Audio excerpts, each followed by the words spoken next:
अभी इतना इमेजिनेशन करने की शक्ति नहीं है, अभी इतना कल्पना करने की उसके अंदर पावर नहीं आई है। ठीक है, तो इस अवस्था में कौन सी अवस्था है? तीसरी अवस्था, मूर्त संक्रियात्मक अवस्था। 7 से 11 वर्ष की अवस्था में क्या होता है कि अगर कोई चीजें उसके सामने रखी हुई हैं तो उन्हीं चीजों को देखकर ही कुछ कर सकता है। कुछ का मतलब अगर वो कुछ कर सकता है तो वो चिंतन शुरू कर सकता है, उन्हीं चीजों पर ही वो चिंतन कर पाएगा। इस अवस्था में क्या होता है, आप पलटावी, आप पलटावी का मतलब पहले तो पलटावी समझ लीजिए। यहां पर बच्चा पलटावी पहले समझ लीजिए, यहां एक शब्द छूट गया था। पलटावी क्या होता है बताइए, पलटावी क्या होता है? देखिए यहां समझ लीजिए, जो पूर्व संक्रियतम अवस्था थी, यहां पर एक कमी और भी बच्चे में देखने को मिलती है, वो है पलटावी की भी कमी देखने को मिलती है। पलटावी का मतलब ये हो जाता है, जैसे एक बच्चा है, उस बच्चे से कहा गया पहले तो उम्र ध्यान रखिएगा, नहीं तो फिर वही बातें हो जाएंगी। आप लोग गलती कर देते हैं। ये देखिए 2 से लेकर 7 वर्ष की अवस्था में बच्चा अगर है तो यहां पर पलटावी वाली कमी देखने को मिलेगी। पलटावी क्या होता है मैं आपको समझाता हूं। देखिए जैसे एक बच्चा है, एक बच्चे से कहा गया देखो वो जो खड़ी है ना वो तुम्हारी बहन है, ठीक है, लेकिन बच्चा पलट कर ये नहीं जवाब दे पाएगा मैं उसका भाई हूं, मैं उसका भाई हूं, ये नहीं बता पाएगा, तो इसे क्या कहा जाएगा? पलटावी। और यहां पर क्या कहा जा रहा है? अपलटावी, यानी कि वो ये बता सकता है कि मैं उसका भाई हूं, मतलब वो मेरी बहन है तो मैं उसका भाई हूं, ये बता सकता है। ठीक है, तो इस अवस्था में अपलटावी। जीववाद, मतलब जीववाद की कोई दिक्कत नहीं होगी, अब वो समझने लगा, सजीव निर्जीव के बारे में अच्छे से समझने लगा, मुद्रा पैसे वैसे के बारे में सब कुछ बढ़िया से जानने लगा। ठीक है, भार यानी कि वजन वगैरह के बारे में समझने लगा। संरक्षण, अगर कोई चीजें उसके सामने आती है तो उसको अपने दिमाग में सेट कर लेता, अच्छा भैया ये चीजें हैं। ठीक है, क्रमबद्धता, अगर कोई भी चीजें आप दे दीजिए बिल्कुल सीक्वेंस से वो लगा सकता है। ठीक है, इस प्रकार की योग्यता बच्चे में आ जाती है, या इस प्रकार के कॉन्सेप्ट का गुण बच्चों में आ जाता है। ये बातें ध्यान रखिएगा। और कब ऐसे होता है, तो अगर आप देखें तो मूर्त संक्रियात्मक अवस्था में, तो मूर्त संक्रियात्मक अवस्था में क्या होता है कि जिन चीजों को बच्चा प्रत्यक्ष देखता है उन्हीं के बारे में चिंतन कर पाता है। और साथ ही साथ अगर आप देखें तो इस समय बच्चे में ये भी डेवलपमेंट हो जाता है कि बच्चे में अपलटावी की भी भावना आ जाती है। अगर किसी ने कहा कि देखो वो तुम्हारी बहन है तो वो ये भी बता देता है कि मैं उसका भाई भी हूं। ठीक है, फिर जीववाद, किसी ने बोला कि एक तरह से इसमें जीवन है इसमें जीवन नहीं है, तो बता देगा हाँ बिल्कुल सही बात है कि एक पहले क्या होता था, देखिए जीववाद में क्या होता था कि बच्चा क्या करता था, हर को चलने वाली चीजों को वो सजीव समझता था। जैसे उसको ये लगता था कि बादल चल रहे हैं, ठीक है, तो उनमें भी जीवन है।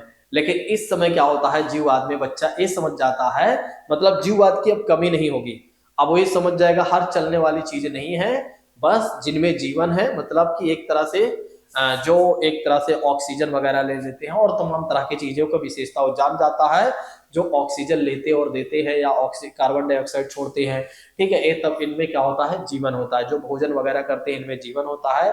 बाकी एक तरह से जैसे दीवार की बात करते हैं, और एक तरह कुर्सी की बात करते हैं, मेज की बात करते हैं, फोन की बात करते हैं, ये सब निर्जीव हैं। क्योंकि इस समय अगर आप देखें ना, आपका दिमाग थोड़ा सा कम काम कर रहा होगा ना, फिर से समझिएगा। इस समय बच्चा स्कूल भी जा चुका है, वैसे तो पहले ही जा चुका है, 7 वर्ष की अवस्था, सॉरी 5 वर्ष की अवस्था में ही बच्चा स्कूल जा चुका है। तो आप सोचिए कि कहीं ना कहीं बहुत सारी चीजें, अब वो 7 से लेकर 11 वर्ष की अवस्था में आ जाएगा तो उसे सजीव निर्जीव के बारे में पढ़ा ही दिया जाता है। ठीक है, मुद्रा पैसा वैसा तो बढ़िया से पहचानने लगता है, हाँ, और भार, ठीक है, वजन वगैरह भी समझने लगता है। कई बार बच्चा उठाता भी अपने दोस्त को, देखो मैं तुमसे वजन, तुम मुझसे हल्के हो और मैं तुमसे वजनदार हूं, इस तरह के भी चीजें। अगर उसको कोई चीजें पढ़ाई गई या उसके सामने कोई चीजें आई तो उसको भी वो संरक्षित कर लेता है। और किसी भी तरह की जो कोई चीजें हैं तो उसमें क्रमबद्धता की भी योग्यता आ जाती है, मतलब कोई चीजें दे देते हैं तो उसको सीक्वेंस वाइज वो लगा सकता है। ठीक है, जैसे बॉल दे दीजिए, कलर में आप कई कलर में बॉल दे दीजिए तो बच्चा आराम से हर एक कलर का आराम से क्या कर सकेगा, उसको क्रम में लगा लेगा। ठीक है, इस तरह के गुण बच्चों में आ जाएगा, ये बातें ध्यान रखिएगा इस समय। चलिए, इस समय बच्चे में अगर आप देखेंगे ना, आगमनात्मक तर्कणा भी आ जाती है, यानी कि हाइपोथेटिकल थिंकिंग बच्चों में आ जाती है। तो यह भी इसी अवस्था में आ जाती है। आपके एग्जाम में यह प्रश्न पूछा जा सकता है, ध्यान रखिएगा, ऐसे ही प्रश्न आपके एग्जाम में आते हैं।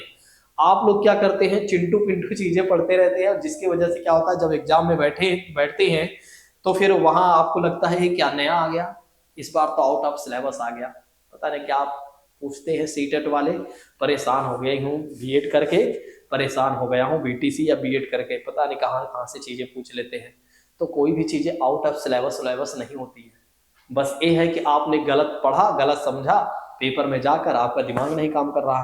पहले चीजों को समझिए। तो देखिए, आगमनात्मक तर्कणा भी बच्चे में आ जाती है। एक किस समय आती है बच्चे में, जब बच्चा मूर्त संक्रियात्मक अवस्था में होता है। 7 से लेकर 11 वर्ष की अवस्था में जब बच्चा होता है, तो बच्चे में अगर आप देखेंगे तो आगमनात्मक तर्कणा आ जाती है। अब ये जो आगमनात्मक तर्कणा है, ये क्या है? जैसे आपको आगमन विधि याद है कि नहीं? आगमन विधि के बारे में आप जानते हैं? आगमन विधि उसे कहा जाता है जब बच्चे को पहले उदाहरण दिया जाएगा, फिर नियम बताया जाएगा। तो ये वही बातें हैं, बच्चे में अगर कोई व्यक्ति ने बच्चे को कोई उदाहरण दिया ना, तो उसमें वो तर्क करेगा। जैसे मान लेते हैं, किसी ने बच्चे से कहा कि भैया देखो पेड़ जरूरी है, पेड़ जरूरी है, तो बच्चा कहेगा अच्छा क्या हमारे लिए जरूरी है कि नहीं, ये बता दीजिए। तो फिर आपको बताना पड़ेगा बिल्कुल पेड़ हमारे लिए जरूरी है, क्योंकि पेड़ क्या करते हैं, हमें ऑक्सीजन देते हैं। पेड़ क्या करते हैं यहाँ पर, पेड़ क्या देते हैं, हमें ऑक्सीजन देते हैं। पहले उदाहरण बताया गया ना, उदाहरण ये बताया गया कि देखो बेटा, एक तरह से पेड़ जो होते हैं बहुत जरूरी है हमारे लिए। तो बच्चे ने यहाँ पर तर्क दे दिया कि महोदय आप हमें ये बता दीजिए पेड़ आखिर क्यों जरूरी है, पेड़ का रहना क्या यहाँ पर एक तरह से जरूरी है। तब आप उसे बताते हैं कि देखिए पेड़ इसलिए जरूरी है कि क्योंकि पेड़ हमें ऑक्सीजन देते हैं, क्योंकि ऑक्सीजन के वजह से ही हम जिंदा हैं। तो पेड़ का रहना जरूरी है, इसलिए यहाँ पर अगर आप देखें तो आगमनात्मक तर्कणा भी देखने को मिल जाते हैं, या इस तरह के गुण भी बच्चे में आ जाते हैं। कब ऐसी चीजें आती हैं बच्चे में? तो ध्यान रखिएगा, जब बच्चा मूर्त संक्रियात्मक अवस्था में होता है, जब बच्चा मूर्त संक्रियात्मक अवस्था में होता है। ठीक है, चलिए अब लास्ट बातें देख लेते हैं औपचारिक संक्रियात्मक अवस्था के बारे में। देखिए, औपचारिक संक्रियात्मक अवस्था के बारे में यदि हम बात करते हैं, तो इस समय क्या होता है, संज्ञान की सर्वोच्च अवस्था मानी जाती है, क्योंकि भैया 11 से लेकर 15 वर्ष का बच्चा हो गया। सोचिए, एक बच्चे की हमने शुरुआत किया कहां से, 0 से 2 वर्ष हमने चीजों को शुरुआत किया, अब वही बच्चा 11 से 15 वर्ष में आ गया। अब तो जानते हैं कि ज्ञान का भंडार आ जाएगा बच्चे में, उसका मानसिक विकास उच्चतम अवस्था में होगा, अब वो सब कुछ जानने लगेगा, अब उसे कोई भी दिक्कत नहीं होने वाली है। ठीक है, इस समय बच्चा मूर्त चीजों के बारे में तो चिंतन करना जान ही गया था, लेकिन अमूर्त चिंतन करने के बारे में भी जान लेता है। अब आप बताइए कि एक रिमोट, याद करिए मैंने बताया था ना उस समय मूर्त संक्रियात्मक अवस्था में एक रिमोट ए है, तब ये चिंतन कर रहा था। गाड़ी वाला एग्जांपल बताया था,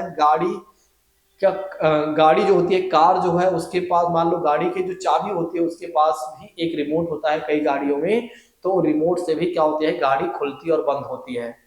अब बच्चा आराम से इमेजिनेशन कर लेगा, अच्छा ऐसी बात है, तो ये समझ लीजिए अब बच्चा किस अवस्था में आ चुका है, तो 11 से 15 वर्ष की अवस्था में आ चुका। अब उसकी सोच और भी बदल जाएगी भैया। अब वो ये कहेगा हमें उदाहरण देने की आवश्यकता नहीं है, पहले आप सीधा नियम बताइए और हम आपसे प्रश्न कर लेंगे, कोई दिक्कत नहीं है, और सीधा हम नियम पर काम कर लेंगे। ठीक है, अब इसमें क्या होता है, निगमनात्मक तर्कणा की गुण आ जाते हैं बच्चे में। कौन से गुण आ जाते हैं, तो निगमनात्मक तर्कणा के गुण बच्चे में आ जाती है दोस्तों, या आ जाते हैं, यानी कि नियमों के ऊपर ही तर्क करने लगता है।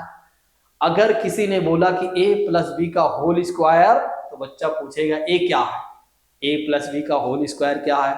ठीक है, A square plus B square plus 2ab आया कहां से, बच्चा एक आएगा भैया आखिर ये सूत्र क्या है, ये आया कहां से है, समझ रहे हैं नहीं? तो इस समय बच्चे में अगर आप देखेंगे तो इस तरह की चीजें देखने को मिल जाती हैं। तो ध्यान रखिएगा 11 से 15 वर्ष की अवस्था में संज्ञान की वो सर्वोच्च अवस्था मानी जाती है। इस समय बच्चे का मानसिक विकास थोड़ा से हाई लेवल पर रहेगा और अमूर्त चिंतन करने की योग्यता बच्चे में आ जाती है। और इतना ही नहीं, नियमों के ऊपर भी तर्क करना बच्चा जान जाता है। अब मुझे नहीं लगता है कि आप लोगों से कोई भी क्वेश्चन छूटेगा, आप अब हर एक प्रश्न का जवाब दे लेंगे। अभी मैं जीन पियाजे के बारे में ये सीरीज कंटिन्यू रखूंगा, जहां जहां के जीन पियाजे जी के बारे में चीजें मिलेंगी वो सारा मैं लाकर आपको दे दूंगा एक ही जगह पर। जीन पियाजे जी ने नैतिक विकास के स्तर को दिया है ना, वो भी मैं आपको समझा ही दूंगा, आप टेंशन मत लीजिए, ठीक है। तो ये समझ लीजिए जीन पियाजे से जी से रिलेटेड जितनी भी चीजें हैं जहां जहां पर है सबको मैं एक जगह कलेक्ट करके आपको दे दूंगा।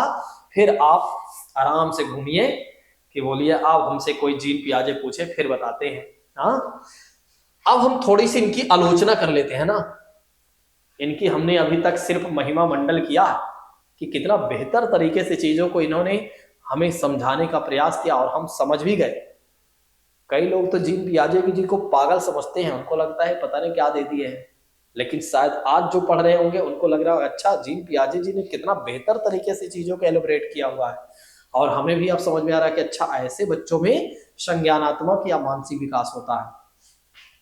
आलोचना क्या है इनकी समझिएगा। जीन पियाजे जी ने मानसिक विकास के चरणों के क्रम में अपरिवर्तनशील बताया है। मतलब ये जो मानसिक विकास के चरण होते हैं ना, जो 1 2 3 4 अवस्थाएं है ना, उसमें बताया गया है अपरिवर्तनशील। मतलब इन्होंने कहा कि इसमें ज्यादा कुछ परिवर्तन नहीं होता है, लेकिन अगर बच्चों को वातावरण दिया जाए तो वह अपनी अवस्था की क्षमता से अधिक चीजों को सीख सकता है। ए कहते हैं, इनकी गलती ये है, ठीक है, कह सकते हैं, ठीक ही कहा है, लेकिन फिर भी हम आलोचना कर ही देते हैं भाई। हाँ, तो पियाजे जी ने क्या किया है, मानसिक विकास के चरणों के क्रम में, मानसिक विकास के चरण के क्रम को एक तो अपरिवर्तनशील बताया, पहली बात तो यह है। लेकिन साथ ही इन्होंने ये भी कहा कि अगर देखा जाए बच्चों को अच्छा वातावरण दिया जाए तो वो अपनी अवस्था की क्षमता से अधिक चीजों को सीख सकता है, ठीक है। आलोचना भूल जाइएगा, इन सब चीजों की जरूरत नहीं है, ठीक है, नहीं तो आप बिना फालतू चीजों को डिस्टर्ब करें, ठीक है। चलिए, अब निजवाच एक लास्ट शब्द है। निजवाक का मतलब क्या हो जाता है, जब बच्चा कोई काम करते हुए, खेलते हुए, स्वयं से बातचीत करते हुए और गुनगुनाते रहता है तो उसे बोला जाता है निजवाक। मतलब खुद से बात करते हुए को क्या कहा गया है, निजवाक कहा गया। अब सोचिए, आपसे क्वेश्चन ये बन सकता है कि राजू नाम का एक बच्चा है और वो खेल रहा है, मगन है और अपने में ही गुनगुना रहा है, तो इस प्रकार की चीजों में बच्चा में क्या दिखाई देता है, निजवाक, अहम केंद्रित, समायोजन, ठीक है। अब तो आप बता ही देंगे ना भैया, निजवाक है, निजवाक है मतलब स्वयं से बात कर रहा है। तो आज हमने किन किन बातों पर चर्चाएं किया हुआ है, ठीक है। ये लास्ट पॉइंट, ज्यादा नहीं, आपका थोड़ा सा ही समय लूंगा, ठीक है। एक बार मैं इसको जल्दी से फटाफट आपको बता देता हूं, फिर आज की क्लास को यहीं पर मैं स्थगित करता हूं। तो जीन पियाजे जी के बारे में हमने आपको बताया कि ये कहाँ के निवासी थे, कौन थे, किस सिद्धांत पर इन्होंने बल दिया और इन्हें किसका जनक कहा गया है। तो मैंने आपको बताया है कि इन्हें विकासात्मक, एक तरह से, एक मिनट, इन्हें विकासात्मक मनोविज्ञान का भी जनक कहा गया है। किसे, जीन पियाजे जी को कहा गया है। फिर हमने आपको बताया, एक बार ध्यान रखिएगा, संज्ञान के बारे में हमने आपको बता दिया, कुछ शब्दावलियां ध्यान रखिएगा, ठीक है। एक तो प्रत्ययीकरण का मतलब क्या हो जाता है, विचारों का निर्माण करना। प्रत्यक्षण का मतलब हो जाता है देखकर चीजों को सीखना, ठीक है। ज्ञानेंद्रियों का मतलब हमने आपको बताया है कि आंख, नाक, कान, जीभ, त्वचा, ये सब क्या है, ज्ञानेंद्रियां हैं, ठीक है। इसके माध्यम से बच्चा सीखता है। और संज्ञानात्मक विकास कहां से प्रारंभ होता है, शैशवावस्था से प्रारंभ होता है, जब तक बच्चे का जीवन रहता है, ठीक है। 4 अवस्थाएं हमने आपको बता दिया है। फॉर्मूला हमने बताया सा पू मु आ, ठीक है, सपू मु आ, याद रखिएगा। सा मतलब संवेदी, पू मतलब पूर्वी संक्रियात्मक अवस्था, मु मतलब मूर्त संक्रियात्मक अवस्था और आ मतलब हो जाएगा औपचारिक संक्रियात्मक अवस्था। फिर इनके सिद्धांतों के बारे में हमने बताया है। फिर उसके बाद संगठन क्या होता है, फिर उसके बाद अनुकूलन क्या होता है, आत्मसातकरण या आत्मसातीकरण क्या होता है, समायोजन क्या होता है, फिर साम्य धारण या संतुलन क्या होता है, फिर उसके बाद स्कीमा क्या होता है, फिर उसके बाद ये 4 अवस्थाओं के बारे में जिसमें संवेदी पेशी अवस्था बताया हमने, फिर उसके बाद पूर्व संक्रियात्मक अवस्था के बारे में हमने आपको बताया। फिर अगर आप देखें तो फिर केंद्रीकरण के बारे में हमने समझाया कि ये सब बच्चे में कमी देखने को मिल सकती है, ठीक है। और संरक्षण, क्रमबद्धता, ये सारी बातें हमने, जीववाद, अहम केंद्रित और मुद्रा संप्रत्यय, ठीक है। फिर उसके बाद मूर्त संक्रियात्मक अवस्था के बारे में हमने समझाया। और इस समय अगर आप देखें तो आगमनात्मक तर्कड़ा बच्चे में आ जाती है, ये बातें हमने आपको बता दिया। और औपचारिक संक्रियात्मक अवस्था, फिर ये सारी बातें हमने, आलोचना भूल जाइएगा, आलोचना का कोई मतलब नहीं है, निज वाक का मतलब हमने आपको बता दिया। मुझे लगता है कि आज जो मैंने आप लोगों को समझाया है वो सारी बातें अच्छे से क्लियर हो गई होंगी। देखिए ये 2-3 पार्ट में वीडियो बनी होगी तो पूरी देख लीजिएगा आप लोग, पूरी सीरीज को। और अगर आप कहेंगे तो इस तरह की सीरीज को मैं कंटिन्यू रखूंगा। और अगर आप कहेंगे तो जल्दी से सर आप पढ़ा दिया करें 15-20 मिनट में, तो 15-20 मिनट में भी चीजों में समझा सकता हूँ, 5 मिनट में भी मैं आपको समझा सकता हूँ, 2 मिनट में भी समझा सकता हूँ। बस आपकी समझ के आधार पर है कि आप कितना और कितने अच्छे तरीके से कितनी जल्दी चीजों को ग्रैब कर पाते हैं। इसलिए मैं थोड़ा समय लेकर पढ़ा देता हूँ ताकि आप एक बार पढ़ लें, दोबारा आपको ना पढ़ना पड़े, बार बार उसी में परेशान होने से अच्छा एक बार परेशान हो लीजिए। उसके बाद देखिए मेरा मानना है एक बार पढ़िए, पूरी ईमानदारी से पढ़िए, पूरी निष्ठा से पढ़िए, उसके बाद दोबारा पढ़ने की जरूरत ना पड़े, ठीक है। आज की क्लास को अब यहीं पर स्थगित करते हैं। थैंक यू सो मच दोस्तों, जय हिंद, take care all of you.